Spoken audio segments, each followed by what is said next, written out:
Tá, então para o pessoal aí que são seguidores do Trauma e do Gomes, Hugo Eagle, Igor, meu codinome na Ucrânia era Aquaman. Eu estava com a nobre missão de ocupar a função de comandante de companhia. E a minha experiência anterior à Ucrânia se resume ao Exército Brasileiro, primeiro-tenente de infantaria. Servi quase 10 anos, 7 anos na Amazônia. E aí eu acho que quando eu pensei em ir para a Ucrânia, na verdade, foi logo quando a guerra estourou. Porém, eu tinha algumas medidas administrativas na minha vida pessoal, né, que não me possibilitaram ir naquele momento. E aí depois eu pego e vou. Mas eu acho que isso é interessante falar. A motivação, né, a motivação de alguém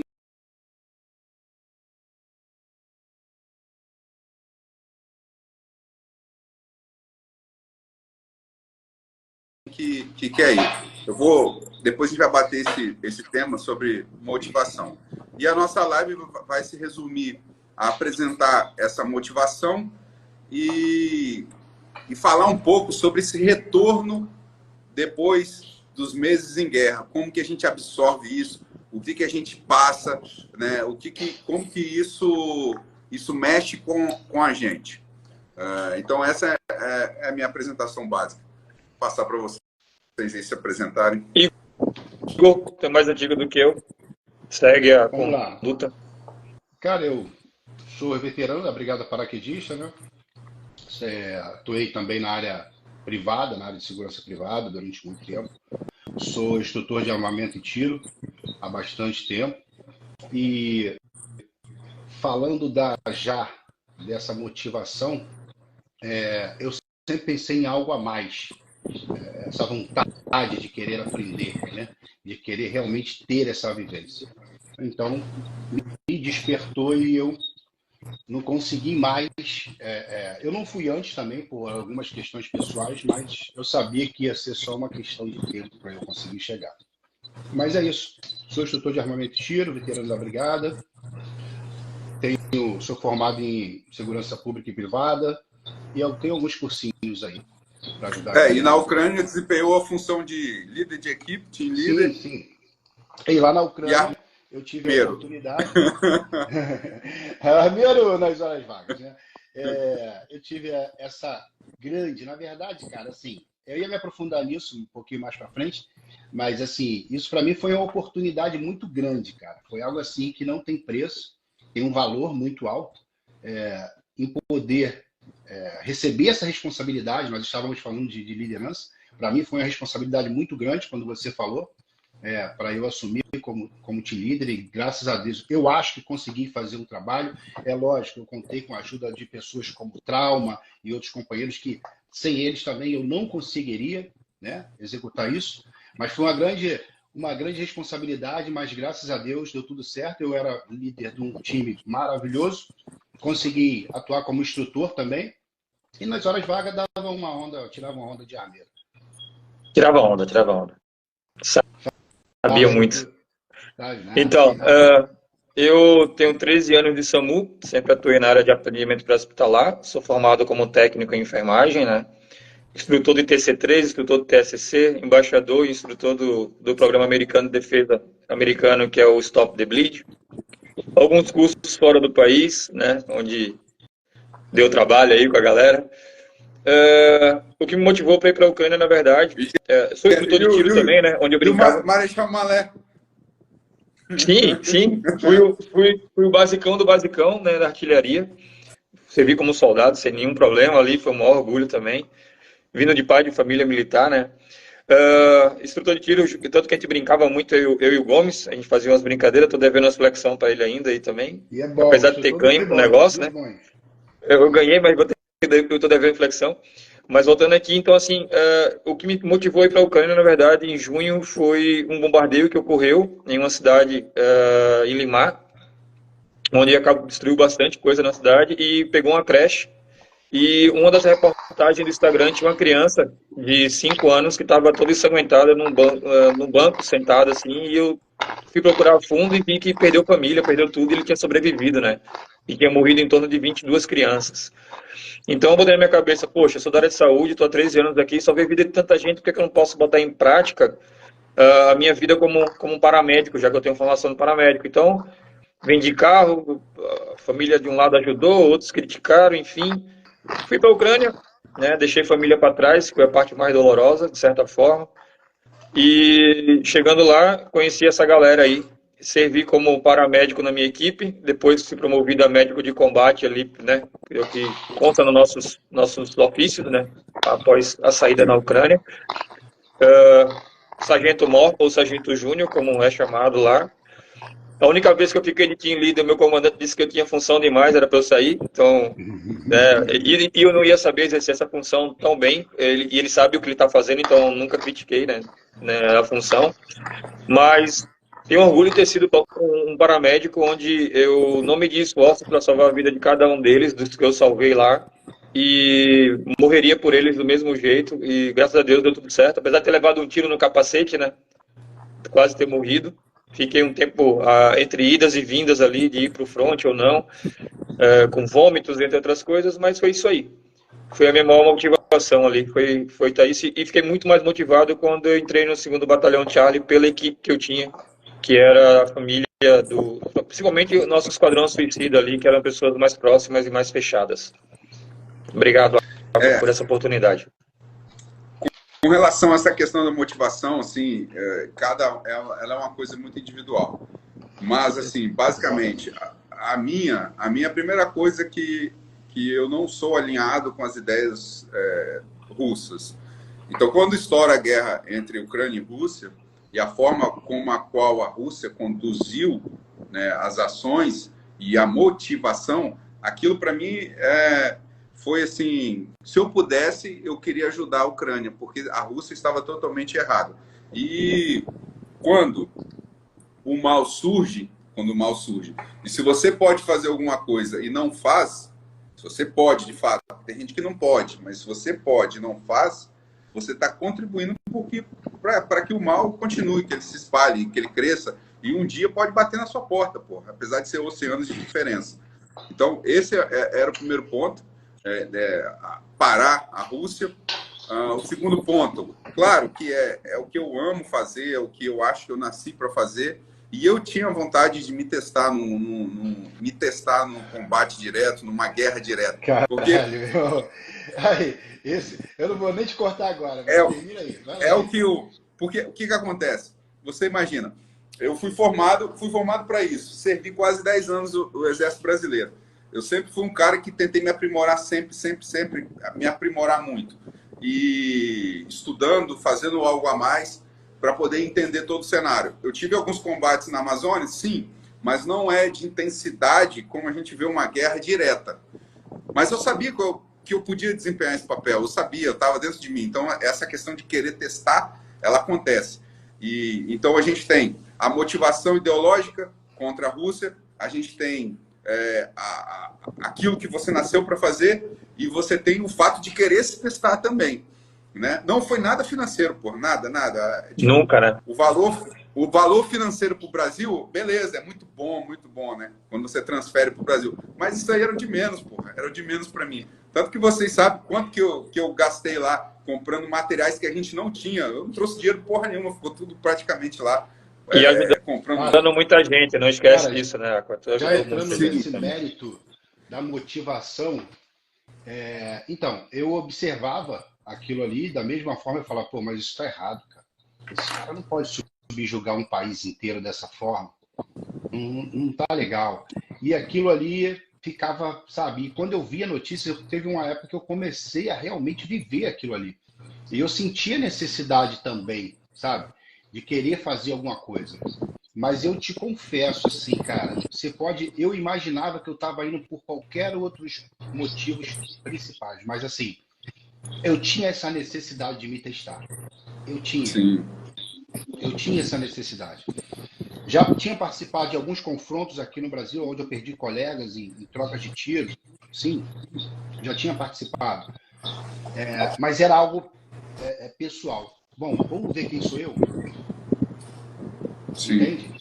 Vamos lá, vamos botar para fuder mesmo e vamos ver na hora do pau torar mesmo quem é quem aqui. E aí, com isso, eu vou estar ajudando as pessoas. Sim, Certo? claro. E, então, isso foi... eu achei 1000 desculpas. Falando bem claro aqui para vocês. Não, eu vou porque o dinheiro é bom. Eu vou porque... E, cara, se você perguntar aos meus amigos, e aí? Eu falo assim, deixa eu te falar uma coisa. Se você for por causa de dinheiro, você não fica uma semana. Não Não fica, não fica. Não não fica. fica. Não fica. Você tem que querer viver aquilo. Aquilo tem que ser algo que tem que ser de você. Você não fica. Porque você vai ver coisas muito ruins. Você vai para passar por momentos bem difíceis. A privação do sono, da Comida. alimentação, o conforto do seu banho e tudo mais, isso é o de menos. Mas você pode ver um amigo teu sendo ferido gravemente, você pode passar por situações em que você não sabe se volta. Então, assim, se você for por dinheiro, eu vou te falar, tu não fica uma semana. Como Então, assim... aconteceu com a gente, né?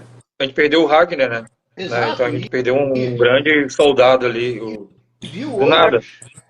E fazendo um gancho nisso aí, o Trauma, que é o seguinte, cara, a gente ficou lá quase 7 meses em combate, a nossa companhia mantendo essa linha defensiva e revezava com a companhia Alfa, né? Isso aí. Éramos a Charlie e revezava com a Alfa.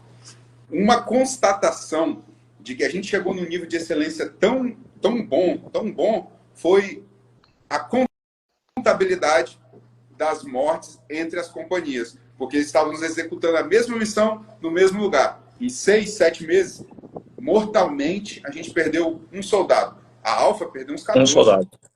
Sim. Perdeu uns 14 a 15. Então, e na nossa saída ainda teve o Arish, né? E, tipo, não estávamos mais lá. Foi uma coisa que aconteceu, né? O comandante de companhia da Alfa. Eu tentei muito dar uma luz na cabeça dele, mas a gente sabe que os ucranianos... Deus o tenha, mas ele me deu dor de cabeça, amigo. Assim, mas... Os ucranianos... Assim, pessoal... Isso é até interessante falar. Ninguém, tá? Não, assim, na verdade, ô Gomes e Aqua, era entendível essa resistência dele por ele ter perdido um grande amigo, né? Sim. De querer se vingar, de querer fazer aquela coisa toda, né? Tudo bem, Trauma. Mas olha o seguinte, existe o seu sentimento e existe o seu dever. O dever dele era a posição de comandante de companhia. Ele tinha a obrigação de não deixar os sentimentos influenciar nas decisões dele. Alguma vez vocês acharam que eu fui influenciado por emoções quando estava ali com vocês no exercício do comando? Não, deixava de lado. Porque se o cara é o líder, se o cara é o comandante, ele tem que saber que existem fardos. E o fardo é esse. É você não poder sofrer. A prova maior disso foi naquele dia do Morok, né, irmão? Tu foi o... Jamais deixou o emocional te subir a cabeça. E eram teus melhores amigos, uma pessoa que tu realmente ama como irmão. No dia que o Aqua foi ferido, a emoção subiu, que a gente só faltou tacar fogo na porra da floresta. Ficamos tanto RPG naquela porra que caralho. Foi. Não, mas assim, falando do emocional, isso que o Aqua falou é importante, realmente. Ele deixou a desejar nesse sentido. Eu botei um exemplo do que aconteceu, que o Aqua não deixou o emocional dele subir. E tu controlava isso na gente, lembra? Sempre perguntava como é que estava a gente em relação a tua família no Brasil, como é que tá a tua cabeça, como é que tá isso aqui, né? Então, assim, só para fechar, então esse lado eu achei muita... E eu dava essas desculpas, para ser sincero, para as pessoas ao meu redor. Não, que a grana e tal, mas no fundo, eu precisava disso. Eu queria viver aquilo, sabe? Era algo que eu necessitava. E assim, cara, eu fiquei satisfeito comigo, sabe? Não sei falar para ninguém. Eu também fiquei. E eu fiquei satisfeito comigo. Também. Valeu, obrigado. Eu fiquei satisfeito comigo, porque eu necessitava de descobrir, porque até pela questão militar, né? Eu ficava pensando, porra, fala que o PQD é isso, o PQD é que essa porra é tal, e é imbatível, e não sei o que e tal. E isso, eu falei, porra, vou ver se essa porra é isso mesmo. E, cara, e fui. Então existe, como você falou, a motivação ela é muito individual, né? Existem pessoas que vão por motivos totalmente diferentes, né? Mas o meu motivo, o principal foi esse. Sim. Fala aí, Trauma. Cara, eu vou pegar um gancho rápido aqui, vamos tentar só ser rápido para a gente conseguir entrar de fato no assunto, que me deu agora uma ideia ouvindo vocês falar sobre a experiência do primeiro combate. Eu lembro que eu cheguei, cara, e eu não era o comandante de companhia ainda, era o inglês, e então eu vou para uma missão ofensiva. A missão era explodir um bunker, e foi eu, um inglês e um norueguês. E a gente tinha feito já o ensaio da missão que iria fazer, então coube a mim, naquele momento, fazer a cobertura de flanco. A gente sabia que tinha uma metralhadora russa posicionada em determinada posição, então a gente ia se aproximar em silêncio, infiltrar, e no momento que eles disparassem o RPG, que é a bazuca, no bunker dos russos, né? Então, a partir dali, a minha missão era proteger a saída deles. A gente estava numa mesma linha, separado por 15 metros, cada um 20 metros, mas eu estava focado naquela posição de metralhadora que eu sabia que havia um fogo dali. E aí a gente infiltrou e tudo, aí eu rastejei até a posição, vi eles começando a preparar o RPG, e naquele momento me bateu uma parada assim: eu só não posso decepcionar a mim e botar esses caras em risco. Então eu não tenho tempo aqui para colar, eu não tenho tempo para travar. Mas era o meu primeiro combate direto com outro exército legal, digamos assim, porque na Amazônia a gente trabalha contra guerrilha, coisas irregulares. E eu sabia que ia vir fogo dali, meu irmão, ia vir fogo. Então, quando eles explodem o bunker, eles lançam os RPG, os russos começaram a atirar, eu comecei a manter pressão de fogo na posição de metralhadora, a metralhadora não deu um disparo. Eu bum, bum, bum, bum, bum, e eu mantendo o FAL, né, o FAL 762, pau, pau, pau, dando os tiros intercalados, a metralhadora, de conseguir fazer a proteção, conseguir manter a metralhadora inimiga silenciada, e de repente os russos tacam a granada. Eu tenho até esse videozinho no Instagram. Aí o inglês, ele só tem no vídeo aí gritando, granada! Aí eu pulei, tentei me embolar no chão, veio um filme na minha cabeça assim na hora, cara. Tipo, porra, você explodido por essa granada, vai me estilhaço pra tudo que é lado. Aí eu só abaixei a cabeça, conforme a gente aprende quando, né, na escola. Abaixei a cabeça e eu só senti a porrada batendo na minha canela. Pum! Aí eu falei, pegou. No vídeo eu até falo, pegou. E de fato, tinha me pegado no estilhaço na minha panturrilha. Esse vídeo, cara, eu acho que eu vi. Pois é. Eu vi esse vídeo. E aí nesse momento a gente começa a gritar, esfiltrar. Aí eu tomei esse tiro, dei mais alguns tiros, se eu não me engano, e a gente começou a fazer aquela saída, né, para o pessoal paisano entender, os civis, aquela saída fazendo pressão de fogo. Então um atira, os outros dois correm, assume a posição de tiro, aquele que ficou mais para trás vem, e a gente vai fazendo a marcha do papagaio inversa, né? Então, aí quando de fato a gente chegou na trincheira, eu lembro que eu sentei e pensei comigo, caralho, missão cumprida. Eu não colei, protegi meus irmãos, e é isso aí. Não senti medo. Então eu falei, pronto, tô pronto. Ali foi a gaivota de, tipo assim, meu teste. Batismo de fogo. Eu vou conseguir fazer isso aqui. Isso aí. É isso. A de vocês. Vamos entrar nos assuntos? Hã? Vamos entrar nos assuntos? Vai lá, segue aí. Tá, vamos lá então. Puxa aí, Aqua. Tá, eu quero falar um pouco, assim, a gente tem essa formação militar, a gente vive aqui no Brasil, eu tive essa formação, vocês também passaram pelo Exército Brasileiro, e apesar do Exército Brasileiro virar chacota hoje em dia por questões políticas, a gente sabe que a gente, de fato, constatou que o Exército Brasileiro ele está muito acima daquilo que a gente imagina. Porque quando a gente chega na Ucrânia, e a gente tem contato com militares de outros países e tem contato com os ucranianos, os ucranianos têm um coração de leão, são guerreiros, mas tecnicamente são ruins. O exército deles não tem uma estrutura de disciplina militar, de técnicas militares, eles não são profissionais técnicos. A gente sabe, é sempre o vai para frente, dá vai, né, que é vai. Vamos fazer um assalto, não tem plano, entre linha, vai, não foda-se. Não tem medida de contingência, não tem área de reunião se der merda, os caras não se preocupam em coordenar as armas, né, tanto a artilharia, né, com a infantaria, a cavalaria. A gente viu isso na prática. E aí, quando a gente Sim. chega lá e se depara com isso, porra, eu lembro que eu pensei, caralho, velho, o Exército Brasileiro é foda, porque a gente passou a ter que ensinar muito mais do que aprender, né? E isso eu puxo o gancho também pelo contato que eu tive com os estrangeiros de outros países que não a Ucrânia. A gente pegou inglês, a gente teve contato com o japonês, com o neozelandês.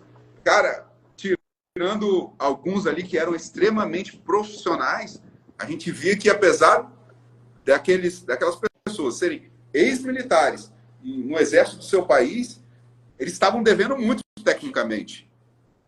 Estavam devendo muito. Então, isso foi uma constatação, assim, eu falei, sabe, isso deu uma clareada, uma constatação, e foi um sentimento de segurança. Eu fiquei feliz em ver que a gente estava acima da média com relação à nossa formação militar. Quer falar, Trauma? Fala aí. Não, pode meter ficha. Então, cara, o Exército Brasileiro, ele até tem um bom treinamento. Eu vejo muita deficiência de investimento, tá? E de certa valorização no soldado que é formado aqui. Você teve uma formação mais elevada, conseguiu fazer alguns cursos, teve um ensinamento muito mais elevado do que eu. Mas, assim, na tropa, lá na Brigada Paraquedista, a gente tinha uma formação diferenciada, né? Você é formado realmente para algumas missões mais difíceis, mais complicadas. Mas falando de uma maneira geral, tá, do Exército Brasileiro, é bem preparado, tá? Por mais que a gente aqui fora, e como a gente ouve o pessoal falar, não, só fica pintando e varrendo e capinando. Não, existe a instrução, tem a instrução. Mas eu não acho que é tão valorizado. Tá? Eu acho que o soldado deveria ser mais valorizado, o Exército deveria ter mais investimento, ser mais valorizado, porque realmente a gente fez a diferença lá. Quando a gente se depara com o exército ucraniano, eu vou falar para você uma verdade, eu falo para todo mundo, o exército russo é fraco, eles são fracos em combate, eles têm número, tem muito mais número, eles têm mais armas, mas são fracos em combate, tá?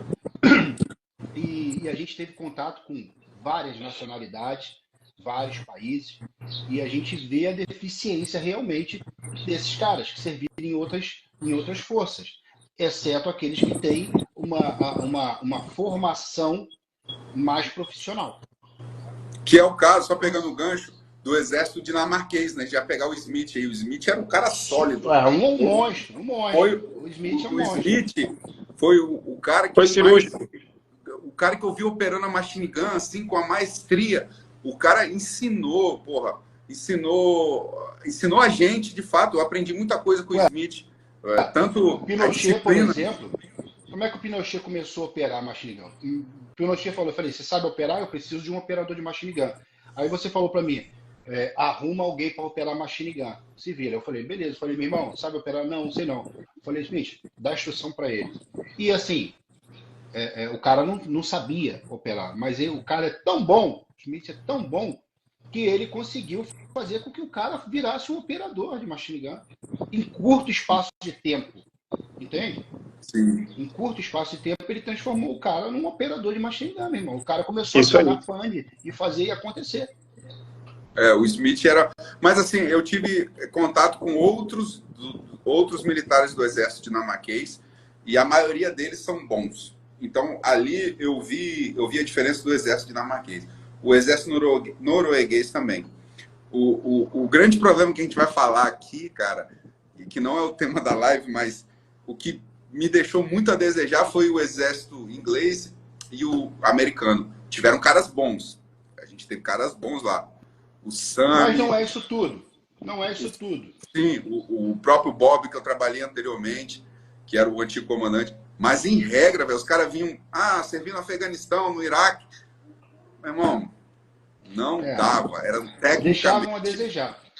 E para tecnicamente fechar aqui, em relação ao exército ucraniano, eles são bem deficientes de uma doutrina militar, de uma consciência, né? Ter aquela consciência situacional do que realmente é o exército, do que realmente é um treinamento. eles são muito debilitados. Sim. Eles não têm esse treinamento que deveriam ter. Então, assim, a gente vê isso no dia a dia, né? A gente percebe no dia a dia o quanto eles são deficientes de conhecimento de combate. Sim. Do qual não deveria ser, né? Do qual não deveria ser. Já o capoeira entrou aí. Até pela história, eles já deveriam ser um exército que estavam acostumados e se aprimorar cada vez mais, né? Sim. E uma coisa, cara, uma coisa que acontece é o seguinte, né? A Rússia e a Ucrânia, elas foram interligadas durante muito tempo. Então, os oficiais mais antigos ucranianos, eles são da escola soviética. Então, essa escola soviética, ela lida general e soldado. Ela não tem uma estrutura de comando, sabe? Para o general, o capitão, o tenente, o sargento, isso é tudo soldado, entendeu? Você vê que eles não têm um respeito pela estrutura de comando. Então, e isso atrapalha, porque você tira a liderança, você tira o respeito do soldado por aquele comandante imediato dele, que seja um cabo, comandante de uma comandante de esquadra. Se você não tem uma estrutura de comando que você respeite, se o general não respeitar o tenente, não respeitar o sargento, o soldado não vai respeitar, pô. Então, essa é a doutrina soviética. Um cara manda em todo mundo. Um cara é o foda e foda, o restante todo mundo é igual. Então, a gente vê isso se reproduzindo no exército ucraniano, porque eles são da escola soviética ainda. Sim. Né? Eu espero que com o avanço da guerra e tudo, o avanço, essa separação da Ucrânia com da Rússia, que eles realmente possam inovar essa parte militar deles. Cara, eu acredito que isso já está até acontecendo devido essa convivência que eles estão tendo com militares de diversas forças, diversas nacionalidades. Então, assim, seria muito ingênuo pensar que eles não estão absorvendo esse conhecimento, né? Que eles não estão pegando um pouquinho daqui, um pouquinho dali e aprendendo com isso. Então, eu acredito que isso já está acontecendo. Ou, se não, pelo menos eu espero que já esteja. Sim. Tá. Beleza. Aí, vamos lá, então.